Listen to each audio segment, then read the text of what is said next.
Pagkarating ko sa bahay kanina ay nagpakulo ako ng 4 na pirasong malalaking kamatis. Dapat ang gagamitin ko dyan ay tomato in can na cut na siya or peeled. Mas masarap yun at mas makulay. So wala akong no choice kundi nagpakulo ako ng kamatis para matanggalan natin ng balat. Saka ko nilagay yan or blend para maging puree. Pwede naman i-cut lang yan. At pasta arrabbiata pala ang request ni Basma. So nagpakulo tayo ng penny pasta. Penny pasta ang gamit dyan. Pwede naman spaghetti pasta. Half cook lang yung pagkaluto ko dyan para gusto ko siya talagang maluto na doon sa sauce. Oops, wait. 1, 2, 3. Smile muna tayo. At marami kaming malalaking patatas at masasayang lang to at pasira na nga dahil sa init ng panahon dito. Kaya inislice ko siya ng bite size or bite cubes. Basta ganun lang siya kaliit. Nakita nyo. Tapos hindi ko tinapon yung tubig from the boiled pasta. Nilagay ko na yung ating patatas. Niluto ko lang yun ng mga 10 minutes until hindi na masyadong malambot. Basta malambot siya pero hindi masyadong over pagkalambot.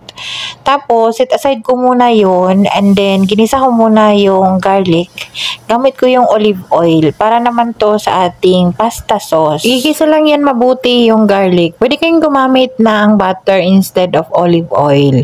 Tapos, naglagay ako ng dried basil leaves. Pwede yan fresh, mas masarap. Wala lang akong fresh. Then, nag-add ako ng tomato paste. Tapos, gisahin natin mabuti yan para maluto yung tomato paste until lumabas na yung mantika ng kunti. Saka natin ilagay yung ating puree na tomato. Tapos, naglagay ako ng asin, paminta. Sinet aside ko muna yan. Hindi ko muna hinalo yung pasta dahil hindi pa naman kakain at wala pa yung mga amo dito. Yung pinakuloang potato naman, nilagyan natin ng olive oil, asin, paminta, garlic powder, paprika. Naglagay tayo ng rosemary na dry. Pwede kayong maglagay ng or mag-add ng parmesan cheese, tapos parsley. Pag gusto kayo kung anong ilagay nyo dyan na mga spices. Tapos, mix lang yan. Then, nilagay natin sa baking pan. Nilagay ko yan sa 400 Fahrenheit ng mga 20 minutes until mag-crispy. Masarap talaga yan pag mag-crispy yung outside ng potato. Sumakto namang luto na yung potato natin. Ganito na yung itsura. Tapos, dumating na yung mga amo. Kaya, nag-prepare na din ako dyan para iserve na yung food. So, inon ko uli yung burner. Tapos, ininit ko yung sauce. Nag-add ako ng konti ng water from the boiled pasta and boiled potato, di ba? Parang 2-in-1 yung ating pinakuluang tubig kanina. Hindi na sayang talaga at gamit na gamit. So, nag-add ako ng konti since yung ating pasta ay half cook lang yon. So, gusto ko siyang maluto dyan sa sauce. Yung aking pasta arrabbiata dito, walang chili. Dapat may chili yan na gisa kasama ng garlic. Mga bata yung kakain, so wala tayong pa-chili. Mas gusto ko to gamitan ng tomato in can dahil mas makulay na yon. Hindi na kailangan mag-add ng maraming tomato tomato paste. At ready na yung ating pasta arrabbiata. Very simple lang yan. Tapos pwede tayong mag-top ng fresh na basil leaves.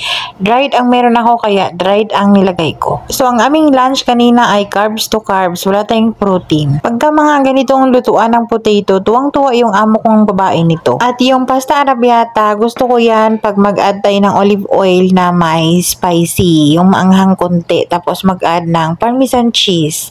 Yung potato naman kanina, gumawa ako ng dipping na mayonnaise, naglagay ng paprika konti, honey, garlic powder, tapos naglagay ako ng konting black pepper powder and asin. So, sobrang yummy. So, yun lang yung aming lunch. Tapos, continue tayo sa dinner. So, nag-swimming yung mga bata. Habang nag-swimming yung aming mga amo, kasama nga yung dalawang mga bulinggit naming alaga dito. So, nagpagawa sila after nilang nag-swimming, abay nagutom. Nagpagawa sila ng healthy na dinner. So, shakshuka and nawaship.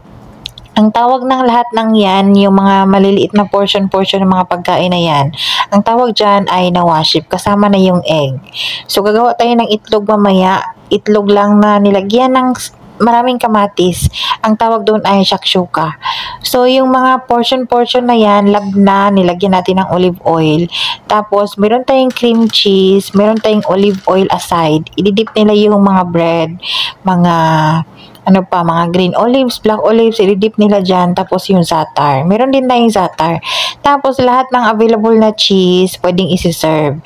Tapos, pagka ganyan na na-waship, red tea yung gusto nila dyan. Aside nyan, nagtabi tayo nag-serve tayo ng sugar. Sila nang bahala doon sa sugar. Yung nilagay ko na yan ay magdus yan ang tawag. Ano yan siya, cured na eggplant na may mga spices sa loob at walnuts. Tapos, yan namang panghuli ay, smile muna daw tayo. Wait, posing. So, meron tayong labna with olive oil konti, cream cheese. Meron tayong halloumi cheese, green olives, meron tayong magdus, may black olives na favorite ng mga bata, may za'atar, iyan yung za'atar, tapos plain olive oil. Ready na rin yung ating red tea, sila nang bahala maglagay ng milk dyan at kung gusto nila yung sugar. Tapos, ito naman yung asikasuhin natin yung egg na may tomato. Ang tawag nila dyan ay shakshuka. So, kaya nagpapagawa si amo nito, among lalaki, dahil yung mga bata hindi na nga nagkakain, lalo na si Basma, hindi na nakakain ng itlog. Kaya gusto niya pakainin yung anak niya ng itlog, kaya mag-shakshuka for everyone. At nagulat ako dyan, basil yung nalagay ko instead of black pepper. Yung tomato at onion pala ay nilagay ko yan sa food processor para maliit talaga yung gayat at halos hindi na makita ng mga bata. At nag-request pala si amo kong babae ng sunny side up egg. Gusto niya yan, not well done. Humirit din si Basma, gusto niya rin daw ng isa, kaya dinalawa ko na yun. So yung shakshuka guys, para lang yan itlog na may kamati sa atin.